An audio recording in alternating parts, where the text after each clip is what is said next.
What's up everyone, and welcome back to our League of Legends Top 5 Plays. In celebration of the holiday season, we have an action-packed episode ready for you today with a little surprise, so be sure to stick around until the very end. Starting this episode off at our number 5 play is Jared Dork on Lee Sin, and at the beginning we see him lurking around the enemy blue buff. All of a sudden he goes in on Kha'Zix, making sure to use his E and ultimate before reactivating Resonating Strike to maximize the execute damage from his Q. After picking up the free blue buff, he jumps over the wall to his teammate, but a wild Riven appears, so they both turn and chase her down as she runs back to her tower. He lands the Sonic Wave and goes in, bringing her so low, but she flashes over, and then his teammate does as well, so he decides to swing around and help Yasuo. He safeguards in, and the friendly Shen ults to keep Yasuo alive just long enough to get the kill, and now we see Blitz moving in, so he Qs over the wall as he gets hooked, allowing him to just barely escape. As the enemy Blitz continues to chase him down, he uses a bunch of health potions to regain enough health to where he feels comfortable to turn on the robot for the third kill in this play. By knowing his limits and utilizing his full arsenal of abilities, blue team gets a 3-for-1 exchange plus a blue buff, putting them well ahead after this play.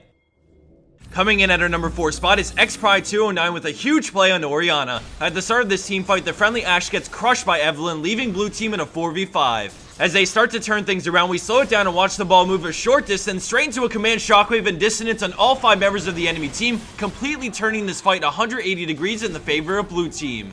They go all the way from a 4v5 with no AD carry to a 4-for-1 exchange and quadra kill for Orianna in the blink of an eye.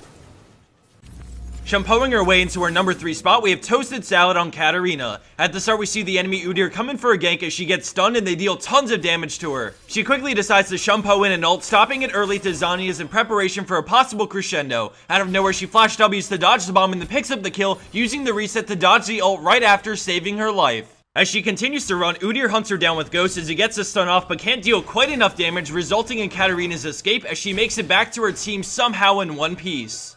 As the rest of the play continues, we slowly start to see red team come out ahead and eventually ace the enemy team, all thanks to some amazing moves from Katarina to get the kill and get out, while also setting up her team for a huge turnaround play.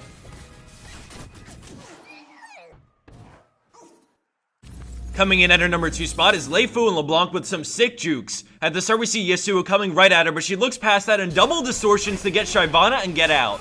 As the enemy Yasuo continues to chase after her, she waits on her cooldowns in the safety of the brush, and then when he gets close enough, she W's across and then reactivates it to juke him out. With nowhere else to run, she heads to the enemy tower while waiting on her cooldowns. Unfortunately, her passive gets popped and Yasuo closes the gap, so she W's away and pops Zhonya's. She plans to escape and ults away, pulling Yasuo and baiting the wall just to come back in and QE Ezreal for the kill. Yasuo uses Garen to get close and almost get the kill, but another distortion creates some distance as she jukes back a final time, escaping somehow with 2 kills under her belt.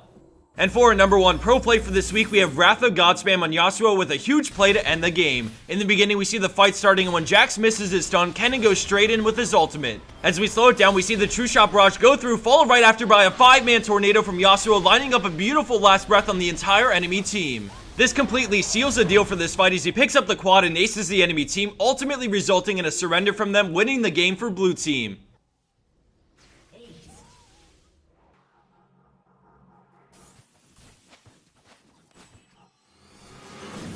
And for the bonus clip of the week, we have the best LCS caster in the world taking it away. And we see Malzahar going down on Lux, shooting his laser all over her right away. But as he fails to get past second base, Lux will not be on the permanently receiving end of his crabs. And now Elise comes to join the party to have her turn of her own. But unfortunately, Malzahar's transmittable disease gets to Lux after all, accompanied by a full-on crab fan service, disabling her from finishing over Malzahar with a laser of her own, causing Elise not to want to have any further transactions with Malzahar. Remember kids, cleanse it before you Melz it. Thanks for watching, and I hope everyone had and continues to have a wonderful holiday season. A special thanks to CivHD for his masterful commentary and insight on transmittable diseases. Take care everyone, and I'll see you back here next week for the next episode of our League of Legends Top 5 Plays.